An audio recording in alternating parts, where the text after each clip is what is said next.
en Conexión Mundial.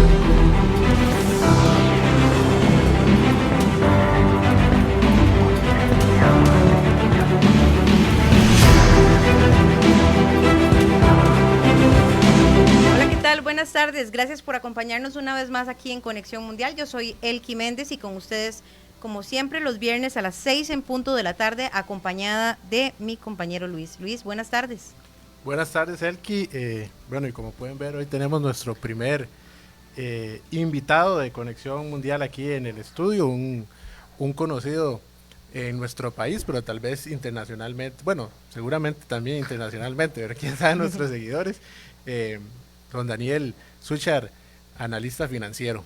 Bienvenido, muchas gracias por acompañarnos. Hoy la presencia de don Daniel nos dice que vamos a tener un programa de economía, de diversos temas económicos que últimamente han sido noticia.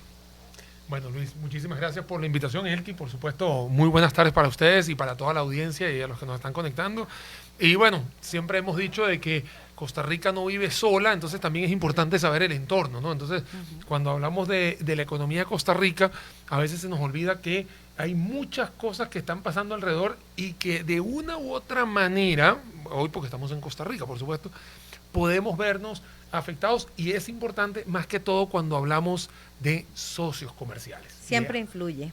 Claro, y es que cuando haces el análisis, si bien hay países que puede estar pasando algo raro o algo diferente, hay cosas que suceden en nuestros socios comerciales que se llevan por lo menos una tajada del 85% de nuestra relación comercial y que a ellos les está sucediendo cosas, ya sea en China, ya sea en la zona euro, ya sea igual en Centroamérica, por supuesto, ¿qué me falta? Estados Unidos, China, te diría, y Reino Unido también. Europa, exactamente. O sea, todos ellos son muy importantes para nosotros. Bueno, y creo que como tenemos tanta variedad de temas también hoy, todos económicos y muy interesantes, queremos rendir el tiempo, así que ¿qué tal si empezamos con el primero y la polémica que se ha generado en Estados Unidos en el Congreso, en el Senado, también por la aprobación del presupuesto? Hay algo que es muy interesante y el tema por lo que nos queremos dirigir más que todo. La economía de Estados Unidos es muy compleja y muy completa también. Estuvo bajo la amenaza de un cierre parcial del gobierno, una decisión que no sería la primera vez que ocurriría si no se aprueba ese presupuesto, enviar a, mejor dicho, todos sus funcionarios públicos a la casa, incluso sin goce de salario. Conversaba yo esta semana con una estadounidense que es funcionaria pública también, y ella me comentaba que a pesar de que este cierre parcial es sin goce de salario, nunca les han dejado de pagar, se les ha pagado en retroactivo, pero que no es obligación del Estado hacerlo. Es que el tema es que a diferencia de nuestros países de Latinoamérica, que estamos acostumbrados prácticamente a que tenemos nuestro 15 y último asegurado, pase lo que pase, ¿no? En el país de Estados Unidos, las barras y las estrellas, como bien lo comentaste, es uno de los más importantes, complejos, y también marca la pauta mundial. O sea, lo que le pase a Estados Unidos prácticamente le impacta al bloque europeo y al bloque asiático, China, Corea y Japón. Entonces, todo el mundo monitorea esto. ¿Qué es lo que sucede? ¿A dónde llegó? Estados Unidos, a diferencia de los países de Latinoamérica, ellos ponen un tope de deuda. O sea, hasta aquí está el techo. Y aquí no puede pasar nadie. En nuestros países no, en nuestros países vamos, nos endeudamos, volvemos, hablamos, tocamos puertas, hablamos con quien sea. En Estados Unidos no, Estados Unidos le pone un tope de deuda que en estos momentos se llama 28 trillones de dólares según nuestros números. En Estados Unidos se le dice billones, pero allá los billones son trillones. Bueno, en fin, es un montón de ceros que no caben en el Excel. No te lo digo, Excel, ¿no? Pero lo que sí está claro es que ese es el tope de deuda. Hoy se vieron en una encrucijada porque ya tenían prácticamente, de estos 28,5 para ser exactos, tenían 26,9 ya ejecutados. Entonces, con la promesa de estos estímulos fiscales, más atender el problema del huracán Aida en inglés, el tema del COVID-19, en el tema de los afganos o el tema de traer a todas las personas de no solamente Afganistán, afganos, sino también la parte militar, todo eso suma 5 billones de dólares, y ahí incluyo el 1,2 del estímulo a la infraestructura, que es el fulano plan de infraestructura que quiere hacer Joe Biden, y que claro, sumas todo eso, te da 5 millones, sobre 26 te da 31, y el tope de deuda es 28. Entonces aquí donde todo el mundo dice, ¿qué es lo que sucede? Están pidiendo que por favor le suban el techo de deuda. Ajá. Si no me subes el techo de deuda, alguien tiene que pagar los platos rotos. Es la gente. O sea, y te mando a la casa la y parte no te social. pago. El contribuyente. El empleado público. El empleado público. El empleado público que lo mandan para la casa y te dicen... El pagar el O sea, afectado. El afectado, sí. Entonces, ¿qué es lo que sucede? Hay que llegar a un acuerdo. O subimos el techo, o no te apruebo los planes, o mandamos a la gente a la casa, o vemos cómo hacemos. Entonces, ahí está todo el tejimaneje. Lo bueno es que el programa de hoy está exactamente un día después de haber llegado a un acuerdo de decir no hay cesación del cierre. Entonces ya por lo menos todos los empleados públicos en Estados Unidos están más tranquilos, entre comillas. Temporalmente Tienen también. que esperar hasta el 18 de octubre para saber qué va a suceder con esto del tema del techo de la deuda. Y, por supuesto, por ahí, ¿por qué el 18 de octubre? Porque ese es el día donde hay que pagarle a el Tesoro de los Estados Unidos. Este es el que le emite las deudas a el gobierno federal. Pero tienen hasta el 3 de diciembre para poder decidir si siguen aumentando el techo de deuda. Entonces, ayer era un día importante. Ya pasó y pasó para bien. Ajá. Ahora necesitamos ver el 18 de octubre, que cae el lunes, hasta ahí vamos a ver lo del techo de deuda. Y por supuesto el 3 de diciembre, como le acabo de decir, vamos a ver qué tanto se puede hacer en ese presupuesto nacional. Lo del techo de la deuda, para entender bien lo que la acción que realiza el Departamento del Tesoro es darle más dinero. Lo que hace es que como le vas a poner un poquito más de techo, o sea, le vas a subir el nivel de endeudamiento, que de hecho con Donald Trump lo que hizo fue endeudarse mucho más para poder contribuir a la parte social, porque le bajó los impuestos a las empresas. Recuerden que estaba el Make America Great Again de traer a las empresas para que pudieran generar empleo. Entonces, como le bajaron los tributos, había que rellenar ese hueco fiscal. Eso lo hicieron a través de presupuestos que fue 40% más. Ahora tienen que ver cómo pagan todo eso. Y se necesita buscar un poquito más en la deuda. Acá Janet Yellen, que es la que manda aquí, es la que dice, la del Tesoro, yo necesito que a mí me paguen, ¿no? Porque ella al final dice, hey, yo te presté, yo necesito que me pagues. Entonces, en ese compromiso, los Estados Unidos como gobierno tiene que buscar la forma de endeudarse un poco más para poderle pagar. ¿Y por qué es tan importante el tema del pago? Porque si Estados Unidos tiene una degradación de calificación de riesgo, hoy en día es AAA, es lo mejor que hay. Pero si hay una degradación de la potencia mundial, del país más importante del mundo, y que, como les acabo de decir, impacta zona euro y impacta zona asiática, de estos tres más importantes, obviamente podría tambalearse la bolsa, y digo la bolsa en temas de títulos valores, bonos y todo eso. Entonces, lo mejor es bajarle la incertidumbre, poder darle un poquito más de respiro a los Estados Unidos, y por supuesto, ni haya sesión de cierre fiscal, cierre parcial de actividades, y que por supuesto se pueda dar el hecho de los pagos de la deuda. Si todo esto pasa, digamos que no va a pasar nada y no va a dejar de ser, como en algunos analistas han dicho, circo de Washington, le han dicho. Yo la verdad no le quiero decir eso. Yo le quiero decir es parte de las democracias, es parte donde los republicanos tienen que ir a negociar con los demócratas, pero hay analistas que dicen que esto lo hacen más para hacer más suspenso que otra cosa. Me parece que jugar con esto es jugar con fuego. Sí, porque al final todo se centra en republicanos y demócratas en la casa y en el Senado. Cada quien peleando por lo suyo, o uno molestando al otro, por decirlo de una manera, poniéndole sus trabas dependiendo de quién esté. Y que en la realidad actual, además, los demócratas también están divididos en esas tomas de decisiones. Es que aquí el tema es que, aunque lo hemos aprendido nosotros en Latinoamérica, el juego político está tan sencillo como que yo te apruebo el plan de infraestructura, pero me tienes que dar a mí el plan de inmigración. Yo te doy el plan de COVID, entonces me tienes que aprobar el muro, ¿no? ¿Te acuerdas? Hace 4 años. Yo te doy, y así son esas negociaciones. El de reconciliación presupuestaria, que es muy social. Sí, que es muy social, que eso es lo que están pidiendo los demócratas en estos momentos. Entonces, si bien acá nosotros tres estamos diciendo, oye, ojalá esta sea la vía, tranquilamente, esa vía está igual que todos nuestros países. está saturada de negociaciones, gente que no se lleva bien con unos con los otros, gente que tiene sus propios intereses, porque no es lo mismo un representante del estado de Texas que el representante de Wyoming. Y cada uno está jalando para su lado. Aunque saben que hay en juego todo este análisis que acabamos de mencionar, donde si la calificación de riesgo de Estados Unidos, yo no creo que vaya a llegar a un impago, eso te lo juro, yo no creo que vaya a llegar. Porque pero además es una responsabilidad de ambos, republicanos y demócratas. De todo el país. Pero si llega un impago, bueno, eso sí sería catastrófico, la potencia mundial no pagando, o sea, imagínate. Pero lo que sí está claro es que aquí están aprovechando en río revuelto ganancias pescadores para poder buscar presupuestos adicionales y llevar a cabo este tipo de planes en los cuales yo personalmente me parece excelente el plan de infraestructura, porque un plan de infraestructura que tiene que ver con carreteras, escuelas, aeropuertos, puertos, a mí me parece genial.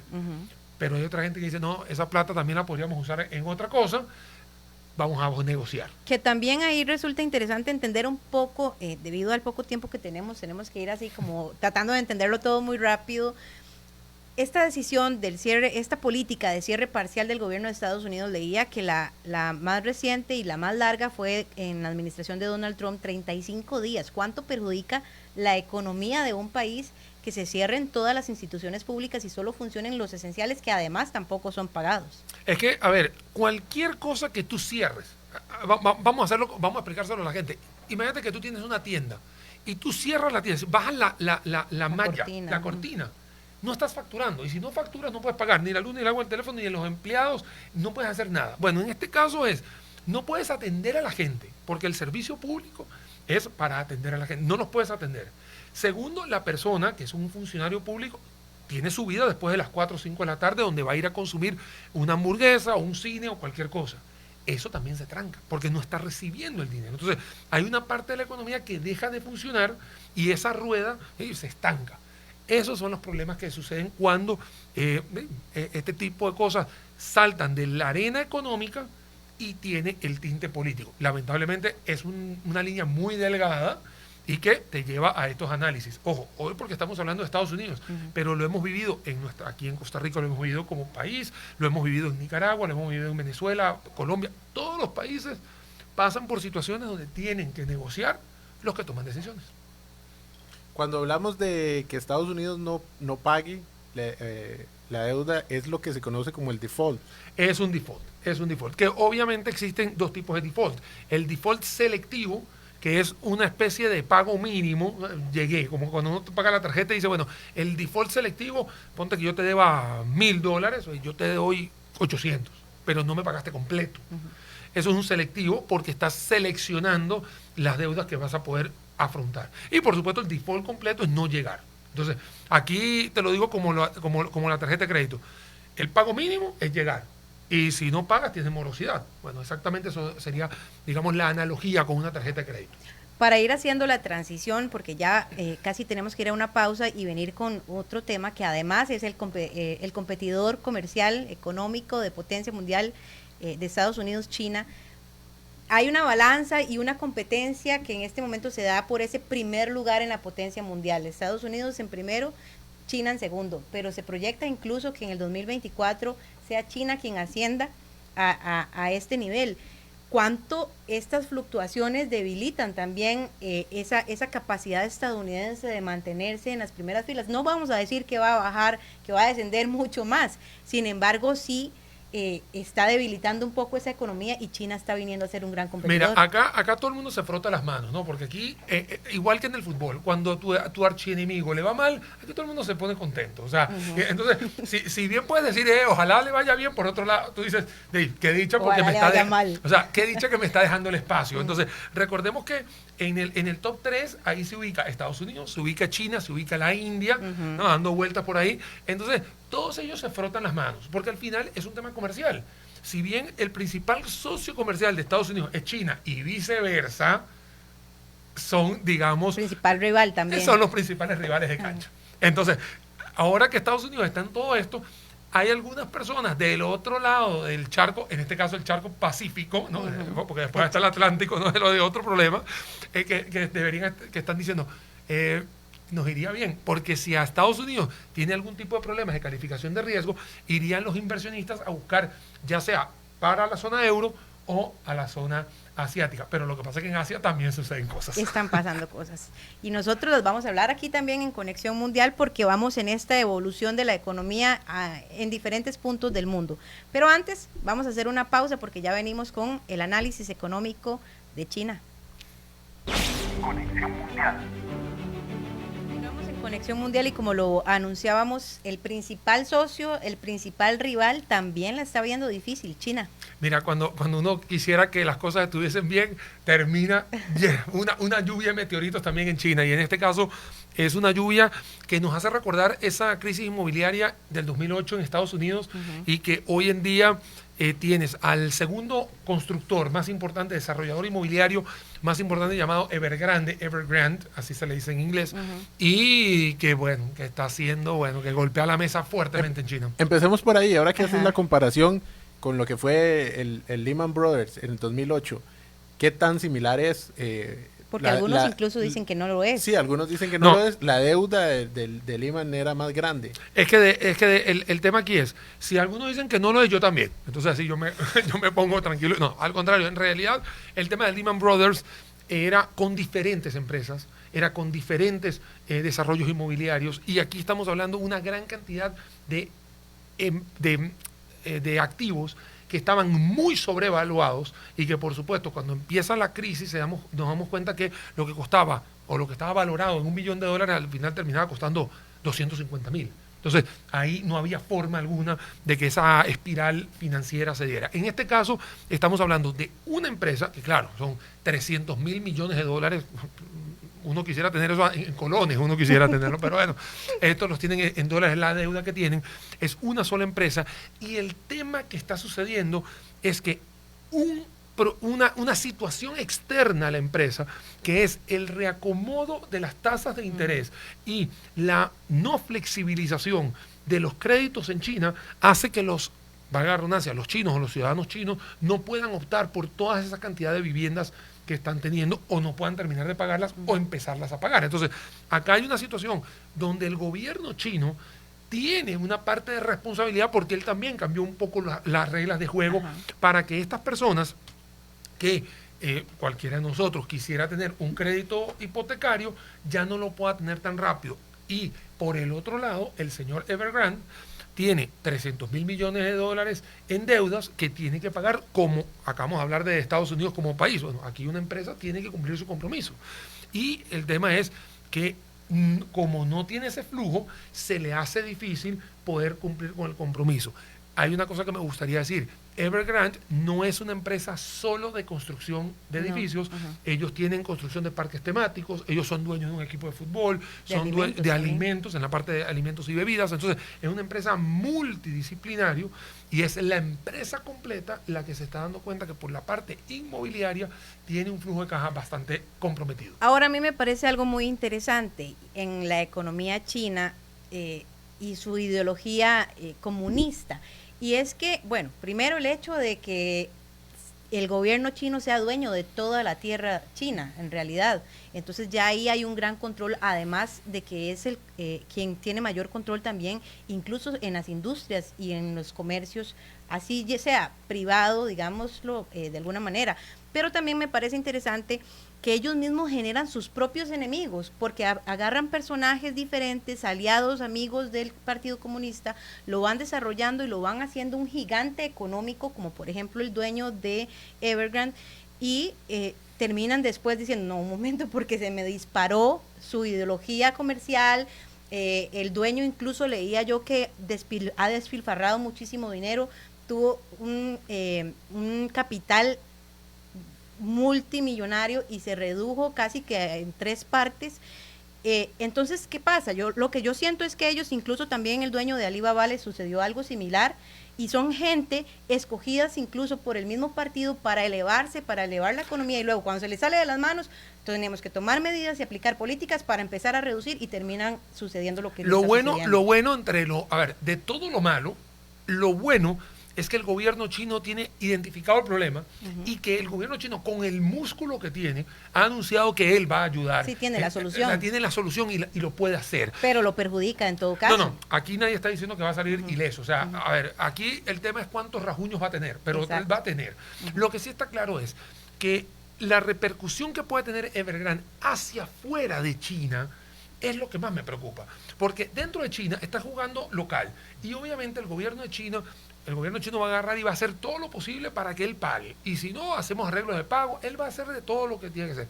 El tema es los más de 1000 proveedores, ¿no? Pues son miles de proveedores que tiene Evergrande, no solo adentro, afuera. Y entonces aquí el tema es, ¿qué pasa con Chile? ¿Qué pasa con Perú? ¿Qué pasa con Brasil? Que son proveedores de acero, hierro y cobre, que son los principales países, y en este caso empresas, ya sea en la parte de hierro, aluminio y cobre. Colombia y Venezuela de petróleo. Y Colombia y Venezuela en petróleo. Entonces, es ahí donde tú dices, hey, el problema se me puede venir como un efecto dominó hacia una crisis en Latinoamérica, porque quitando el tema de Venezuela, los otros sí tienen una alta dependencia de este tipo digamos, de compras o que se pueden dar. Entonces, Evergrande yo no lo veo, al igual que los otros analistas, que vaya a ser el mismo final que lo de Lehman Brothers o que tenga un impacto mundial como 2008, porque no lo van a dejar hacer. O sea, no lo van a dejar hacer. En el caso... Sí, China no lo va a permitir. No lo va a permitir. En el caso del 2008, recordemos que había gente incluso ya valorando, hay películas que lo mencionan, películas en el cual hay una película que se llama The Big Short o el juego corto, en el cual la gente, habían unas personas que ya veían que se veía la crisis. Aquí no, aquí la gente es una empresa que no tiene los flujos asegurados, los flujos no están asegurados porque el mismo gobierno chino cambió algunas metodologías de cálculo para los préstamos, y obviamente va a ser el gobierno chino el que va a terminar, Luis, haciendo algún arreglo aquí. En el caso de Estados Unidos, digamos, si cerrara el gobierno, lo que se perjudica principalmente son los servicios a las personas. Sí. En este caso, como estás diciendo, con todos esos proveedores, pueden ser otras compañías pequeñas, que no, digamos, por ejemplo...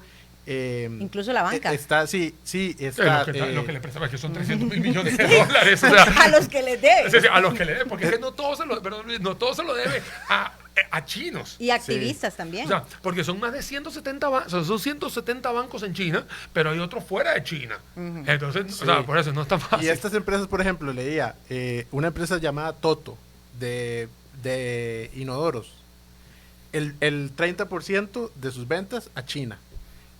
Otra Daikin, aires acondicionados, 25% de la totalidad de sus ventas a China. Y a China, como dice Luis, a China y Evergrande, mejor Claro, dicho, es que por porque eso además es la segunda inmobiliaria más poderosa de China y casi exactamente. del Acá mundo. el tema es que esta super empresa tiene una gran cantidad de ramificaciones, dependen muchas personas de la actividad de Evergrande, y vuelvo a repetir, el flujo de efectivo comprometido por el tema de los cambios de tasas de interés y los requerimientos o los requisitos para los préstamos, es ahí donde se cambió la jugada. Entonces, el gobierno chino sabe que hubo un cambio de jugada en esto. En el caso del 2008, no. En el caso del 2008 simplemente fue una burbuja que se explotó, y cuando se dieron cuenta que fueron a buscar los activos, y los activos valían el 50, el 75% menos. Entonces, es ahí, por eso yo digo, son dos cosas totalmente diferente, que si bien podría acarrear algún tipo de crisis, lo de Evergrande no va a ser de las dimensiones del otro lado. Pero bueno, el gobierno ayuda a pagar por lo menos la cuota que le corresponde pagar, pero la deuda permanece y la crisis permanece. A ver. Y además hay una crisis social, porque todos aquellos que invirtieron en esas casas, que probablemente, bueno, no sabemos si van a llegar a ser, también hay un descontento social en cuanto a esta situación que complica las cosas. Ahora te tengo una de las respuestas que ha sucedido, no porque Daniel lo diga, sino porque lo ha sucedido estas últimas 72 horas. Evergrande agarró y dijo, bueno, ¿saben una cosa? Yo voy a empezar a vender activos, porque él es dueño de los activos. En el caso del 2008, Lehman Brothers no era dueño de nada. O sea, era dueño de las deudas de un poco de gente. Y tenía que ir... Pero ha estado vendiendo desde antes y no le ha terminado de salir tan bien. Claro. Pero tiene como, o sea, tiene una válvula de escape. Por eso te digo, aquí no está nada, o sea, a ver, aquí no hay nada bien. Lo que hay que ver es cuál es el gradiente de lo malo. O sea, eso es lo que digo yo en el tema de Evergrande, porque sí, es una empresa china, que están los chinos de por medio, los chinos digo el gobierno, y que no creo que vayan a dejar que eso... Y la credibilidad de alguna forma, porque la economía que ha utilizado Evergrande mucho tiempo también es, ok, tengo que pagar esto, entonces voy a hacer un nuevo desarrollo, la gente invierte, uso su dinero para pagar acá y luego voy en ese efecto. Pero conforme pierde un poco de credibilidad en esta crisis, no creo que le vaya a salir tan bien ese sistema del todo. Acá lo que termina sucediendo, o lo que va a suceder, y aquí sí te lo digo ya como analista, es que va a tener que ceder en algunas pérdidas, pero va a tener que vender activos rápidamente, ya sea parques temáticos, o va a tener que vender alguna de sus ramificaciones de empresas que sean rentables para poder agarrar un poco de flujo de efectivo. Y por supuesto, la que siempre sucede, vamos a sentarnos, vamos a readecuar deudas, vamos a llegar a un acuerdo y seguramente de estos 300 mil millones de dólares, obviamente... Es que lo bueno es que todo esto está con tasas de interés de 1. O sea, están tasas de interés súper chiquitas. Entonces, ahí se pueden acomodar esto, ¿no?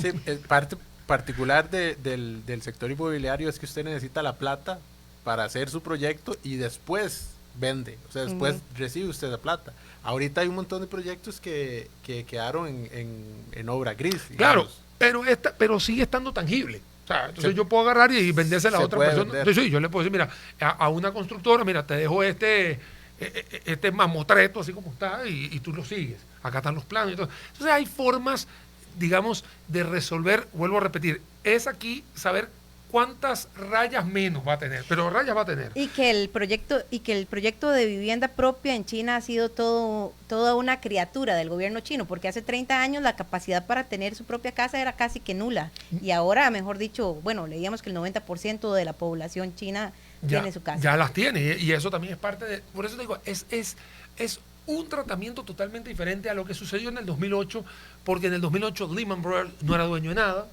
le tocó ser dueño de una gran cantidad de propiedades que no valían nada. ¿Entiendes? El problema que pasó en el sur de la Florida, que prácticamente le prestaban a ojos cerrados cualquiera y al final terminaban siendo terrenos que no existían. Entonces, diametralmente opuestos los problemas, eso sí, tambalea la mesa, se mueve el ajedrez mundial, y si bien en algún momento alguien en China decía, a los Estados Unidos, también a China, también están así, pero ¿sabes lo bueno?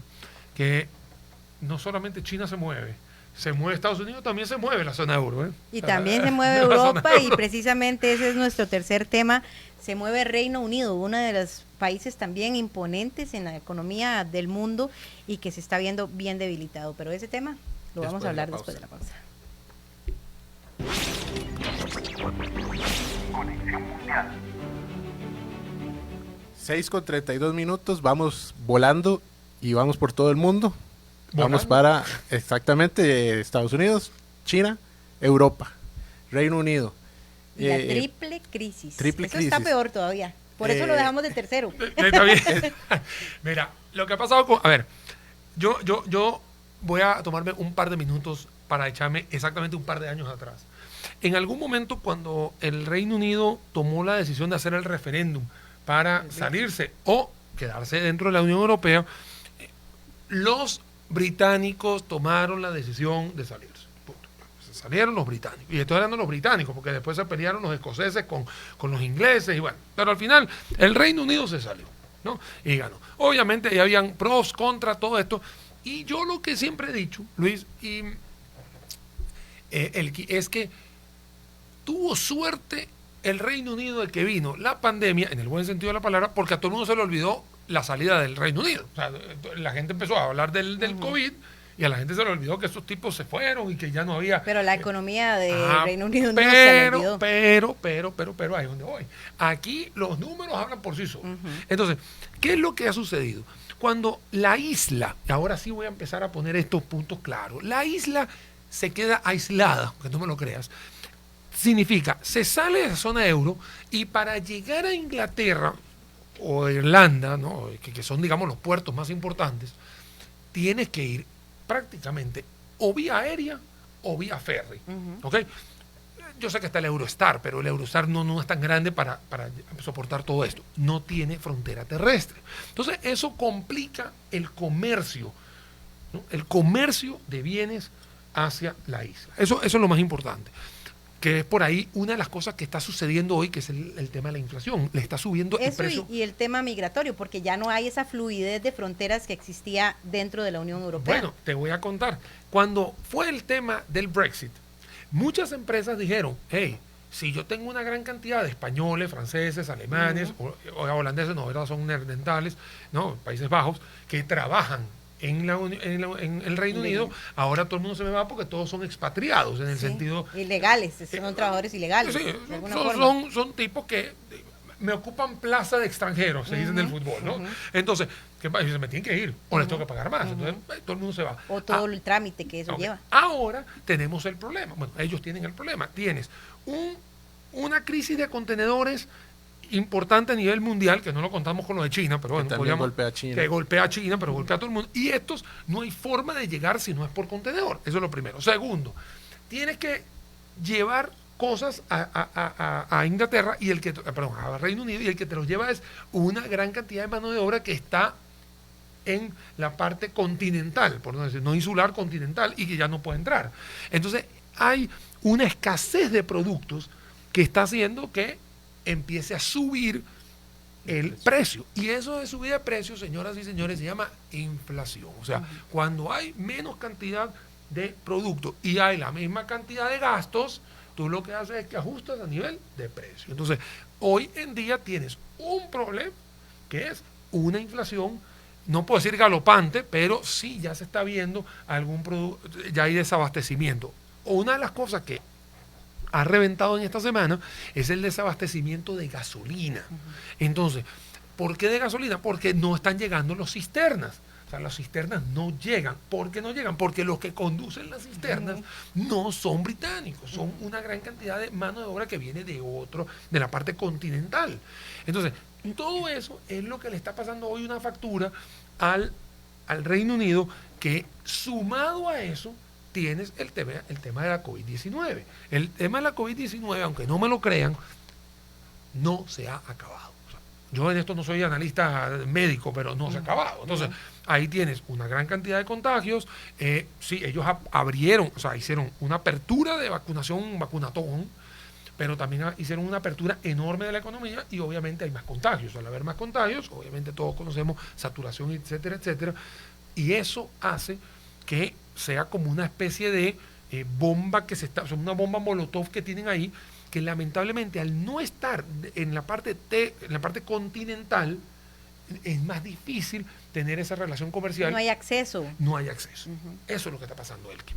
Y esa escasez precisamente también genera desesperación. Ya lo vimos incluso aquí en nuestro país con el tema de la pandemia. Cuando las personas tienen temor de que no hay suficientes recursos, lo escasean todavía más rápido. E incluso hay muchos ejemplos muy conocidos como las comidas rápidas de McDonald's, KFC y todo, que han tenido incluso que cerrar o deshabilitar productos que tenían a la venta porque no tienen los insumos para eso. Lo hablábamos ahora incluso antes del programa del CO2, que pareciera algo nada que ver, digamos, en un tema económico de un país, cómo también ha venido a influir, cómo ha venido a afectar en todo esto y cómo las personas se están desesperando ante esta situación. Y es que el tema... Y viene el último trimestre del año, que es uno de los trimestres más fuertes en las economías mundiales. Y es que el tema acá es así, Elke. Cuando tú tienes un problema en la cadena de distribución, o sea, la cadena de distribución empieza con materia prima y por supuesto materia terminada o el producto terminado que es el que compramos todos, o sea, el estuche del celular. Pero para llegar a ese estuche celular hay una gran cantidad de pasos. Si uno de esos eslabones empieza a faltar, todo lo demás tiene problemas. Entonces, tienes problemas en la parte alimenticia, tienes problemas en la parte de consumos, incluso en la parte de químicos, como estás diciendo. O sea, si este CO2 que se utiliza para una parte de ganado y no lo tienes, tenemos un problema agrícola. Lo vimos aquí en una cápsula que estábamos estudiando. Sí, el tema con la preservación de alimentos. Tienes un problema con los alimentos. Ya estamos hablando ya de alimentos terminados. Tienes un problema con las gaseosas, que también es parte de los negocios que uno puede consumir. Entonces, cuando tienes un problema en la cadena, Luis, sí, tienes todo el resto de aguas arriba en el problema. ¿Qué pasa con la crisis de contenedores? ¿Qué pasa con las materias primas que están subiendo de precio? Hoy en día tenemos todos los commodities, no solamente en la parte de energías, petróleo, gas, bauxita, hierro, todo esto, también lo tienes en la parte de arroz, azúcar, café, todo eso está subiendo de precio. Entonces, todo se traslada al consumidor, y un consumidor que no ha tenido una reactivación económica tan fuerte, porque si bien las vacunas han ayudado a muchos países, los han ayudado, pero no es que es la panacea ya que se terminó. Sí, no es la solución. No es la solución problema. ya del problema. Entonces, eso es lo que ha sucedido. Y todavía siguen habiendo algunos niveles de desempleo algo altos, no comparados con los que tenemos en Latinoamérica, pero sí algo altos, que hacen que haya gente que está desesperada, gente que hace lo que sea, y en la desesperación tienes un detalle, Elki, que es que la economía es una ciencia social. La ciencia social que determina cómo está la conducta de la persona. Y cuando las personas están irritadas, están molestas, tienen mucha ansiedad, se traslada a una población muy complicada. Que ahí es interesante porque vemos mucho en las noticias internacionales, lo vemos mucho, incluso lo analizamos acá, la gran crisis, la gran escasez, el gran problema económico, pero no vemos soluciones, no vemos a un Boris Johnson hablando de alternativas, no vemos a una Unión Europea que le está importando tampoco. Es que, a ver, la Unión Europea dice, ya tú te saliste. Sí, Chao. No, ya el problema no es mío. O sea, él te dice, no es mío. Y en cierta manera, a ver, nadie tiene la bolita de cristal. Si yo, Daniel, en el momento de la referéndum, yo no estaba de acuerdo, o sea, yo di mi opinión y me parece que no es el camino correcto. Pero yo no soy ni británico ni voto ahí. Ahí ellos lo hicieron, punto, y se salieron. Ahora tienes que arreglar el problema. ¿Qué pasa con la isla? O sea, ¿qué pasa con el Reino Unido? El Reino Unido tiene una balanza comercial altamente deficitaria porque trae un montón de productos. El Reino Unido tiene una balanza financiera, una cuenta financiera superavitaria porque tiene una gran cantidad de bancos, mucha gente mete plata. Entonces, se sostiene más con los flujos de dinero que con los flujos comerciales. Entonces, pero como el problema es comercial, ahí tienes la desesperación. No tienes quien llegue, no tienes quien te mande dinero, perdón, no tienes quien te mande los productos, entonces obviamente la gente se desespera. Al no haber una economía, ahora sí me voy para la parte económica, digamos, la parte financiera, los préstamos empiezan a tambalear, las tasas de interés empiezan a mover. Entonces, eso podría complicar un poco más el tema del Reino Unido, que es la economía, ya desde el punto de vista ya de Producto Interno Bruto, de las primeras 10 del planeta, y que si se tambalea esta, también puede haber problemas con los bancos que hay en la zona euro, que tienen bonos comprados del Reino Unido y viceversa. Y eso también puede tambalear. Ahora, de las tres que hemos visto, me parece que la que más puede pasar factura es esta. Porque la de los Estados Unidos pareciera que todo va a encaminar a que las cosas van a estar bien. Acabamos de hablar de China, que prácticamente el gobierno chino tiene el toro por los cachos, simplemente hay que tranquilizar al toro. Pero en este caso, que tiene una gran cantidad de variables, que tiene una gran cantidad de protagonistas, porque son toda la sociedad británica, más todos los proveedores, más todos los de la cadena de valor o cadena de suministro, esta es más difícil. Esa de las tres, esta es la que yo creo que es más complicada. Esa no la vi venir yo. Es que lo que pasa es que cuando tú tienes más control, es que aquí el tema es, Estados Unidos tiene el control, o sea, la decisión la tiene que tomar. Sí, es un problema político. Es un más problema que político que lo tienen que tomar. Sí. Los chinos, mira, ¿qué más quiere que te diga? Pero es que el otro es la población, o sea, la población que no tiene, que está desesperada, que tiene, y tranquilizar a más de 65 millones de personas, que es lo que viven, lo que se calcula que viven en el Reino Unido, mira, no es tan fácil. No, es más fácil controlar países más chicos, aquí como en Centroamérica, pero 65 millones de personas no es tan fácil. Bueno, y también al final lo que dice el gobierno chino es lo que se hace. No tiene ese juego. Es que por eso digo, el gobierno chino sí. no tiene contrapesos. Y otra cosa, Luis, importante, y es que en Reino Unido, bueno, o sea, igual Estados Unidos, igual China, pero nosotros nos estamos acercando a la parte de invierno, que si bien es una parte comercial muy buena, también ahí sí que hace frío, y el frío trae la consecuencia que la gente tiene que comprar más gasolina o más energía para con la calefacción, sí. Y todo eso si empieza a subir. El invierno del descontento se ha bautizado ese. Así se le llama. Por eso quería ir entrando con ese término del invierno. Y eso no es algo que nosotros como costarricenses o ciudadanos de Costa Rica tenemos siempre presente. La factura del aire acondicionado o de la calefacción. Mira, y te voy a contar una cosa. Yo tuve la oportunidad de vivir en Inglaterra y créeme que cuando hay frío, hay frío. O sea, Y bueno, verdad, eso mira, puede generar un nuevo problema también de salud. Es que, mira, usualmente cuando hay las gripes más importantes, o sea, cuando hay este tipo de brotes, es porque hay frío. Mira aquí en Costa Rica o en todo lo que es, digamos, en esta parte del mundo, usualmente cuando la gente tiene más gripe, entre agosto y noviembre, que es donde están los cambios de temperatura, las lluvias y todo eso, porque en estas latitudes, latitud norte, todo lo que tenga que ver entre septiembre y marzo, eso casi que tienes que andar tú con pastillas de antigripales, porque estoy hablando que estás menos 15 afuera, entras, estás en más 20, vuelves a menos 15, estás en más 20 y ahí anda ese juego de temperaturas. A veces uno no sabe lo que tiene hasta que está allá, entonces mejor me quedo por aquí. Usted hablaba al principio de este bloque de Reino Unido de inflación, uno de los principales problemas del Reino Unido, pero no creo que tenga un gran problema como el que tiene Venezuela. No, por supuesto que no, ese lo dejo del final, porque ese ya es doctorado en inflación. Vamos a hacer nuestra última pausa y venimos con este último bloque y la crisis en Venezuela. Conexión Mundial. Hablábamos de inflación antes de irnos al corte, ahora tenemos que hablar de hiperinflación, una situación realmente crítica. Acá no hay expectativas, no hay dudas, no hay especulaciones sobre cuál es el panorama que se venga, sino que ya es muy claro. Mira, si bien es el país donde nací, es mi país natal, esto lo voy a decírtelo como un analista, ¿no?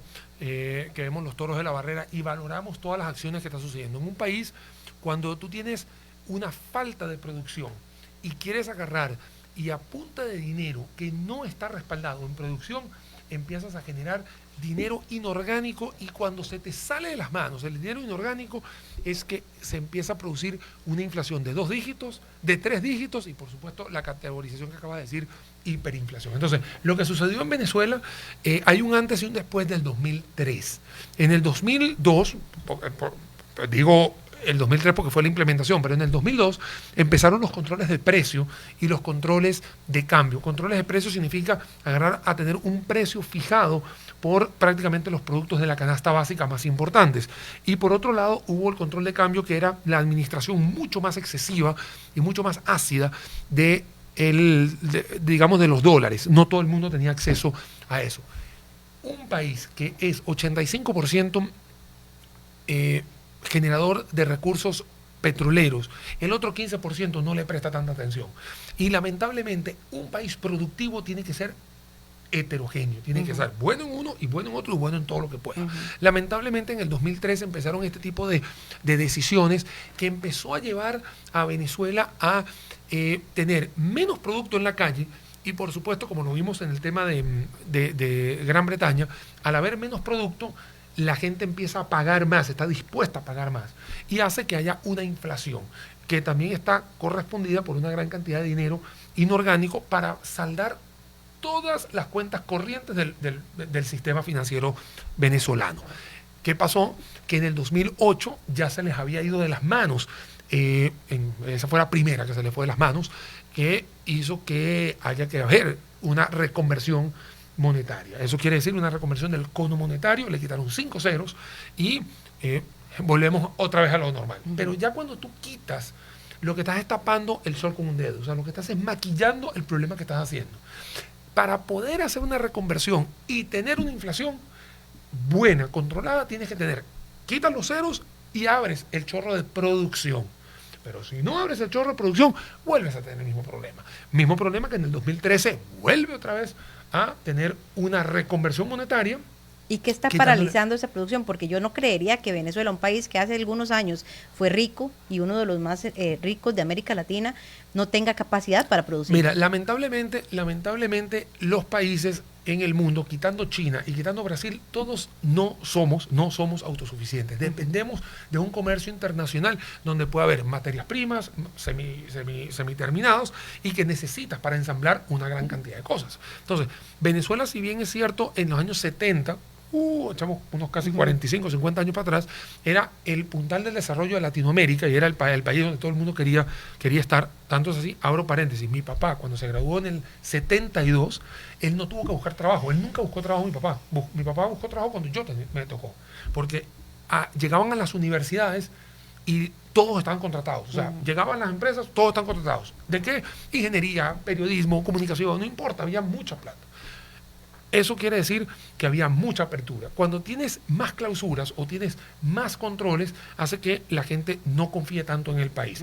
Y cuando los precios están controlados y te das cuenta que el costo de la producción es mayor que el precio que está en la calle, lamentablemente tienes dos cosas.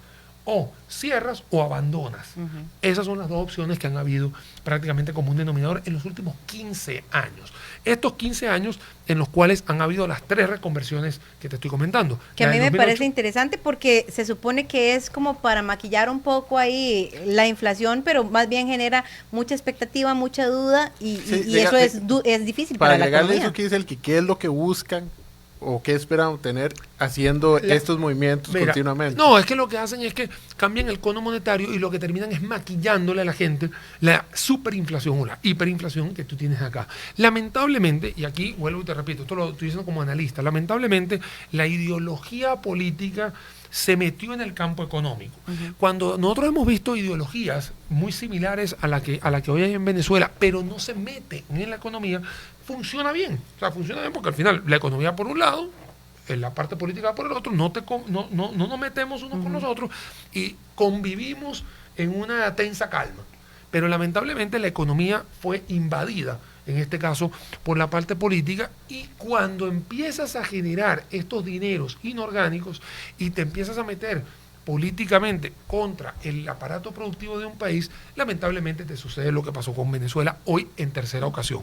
Acá lo que les quiero comentar a todos para que se hagan una idea, en los últimos 13 años fueron estas conversiones. Entonces, podemos decir que se han quitado 14 ceros, porque... Sí, ahorita están 4.2. O sea, primero fueron 5, primero fueron 5, luego fueron 3, ahí llevas 8 y los 6 que están haciendo hoy. Imagínense, a un 4 y a un 2, agréguele 14 ceros. Eso es lo que había, ¿no? Para $1. Bueno, imagínate que mi papá a veces mi papá vive aquí en Costa Rica, pero a veces hacemos comparaciones, entonces, y yo sé cuál fue mi salario en Venezuela, el último que yo tuve. Entonces él me decía, es que tu último salario en Venezuela fue de tanto. Y ya me lo tiene que decir como en trillones, ¿no? Porque...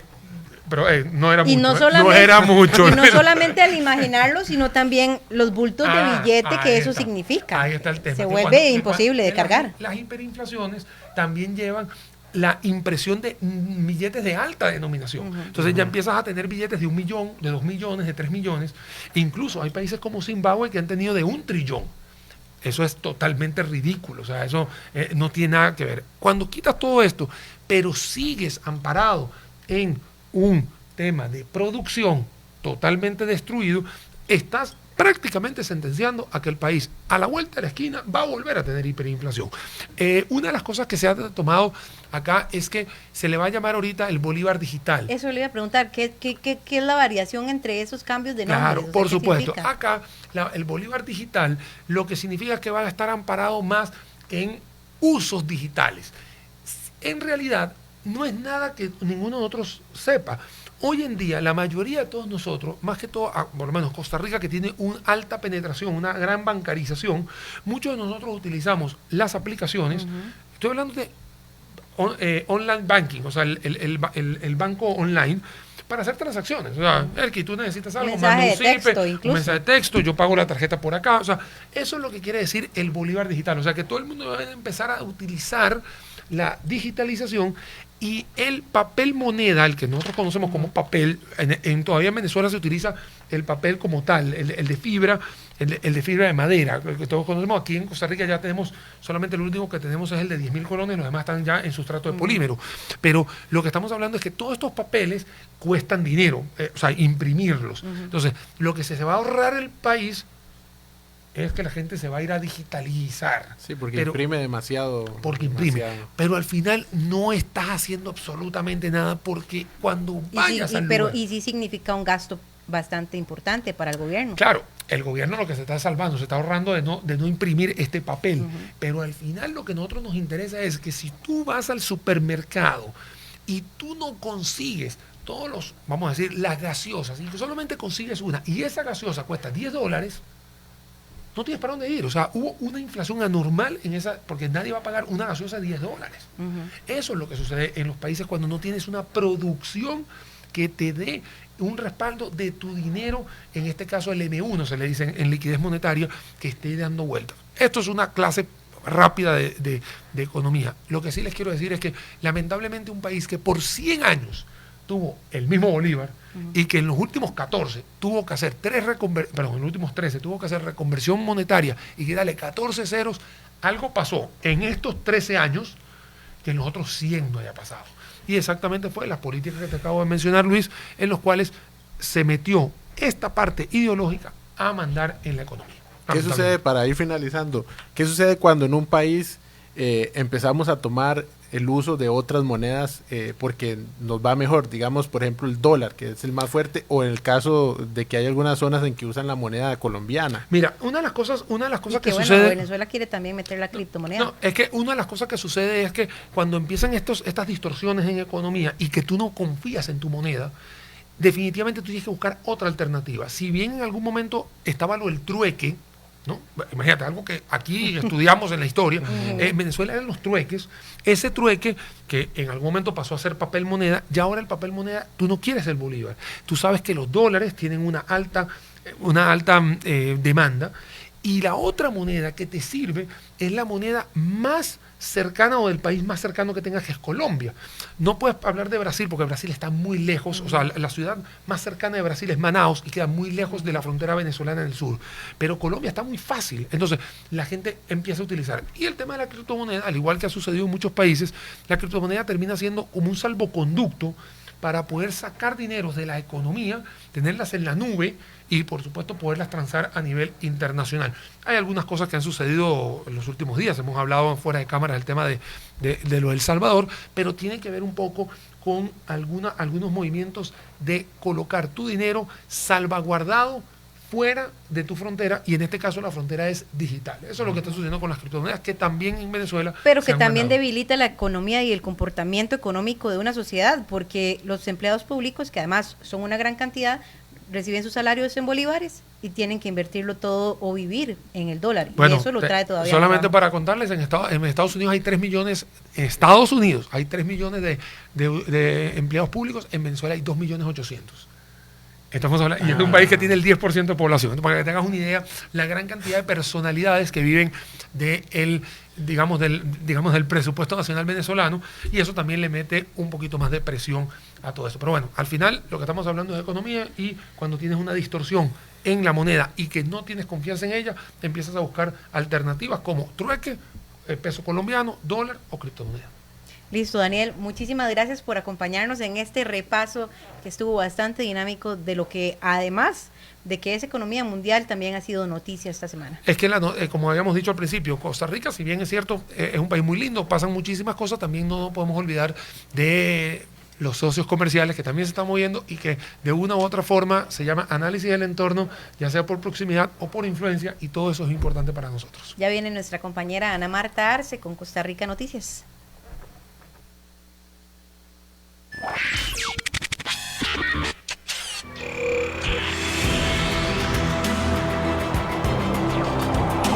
Nos despedimos. Somos Conexión Mundial.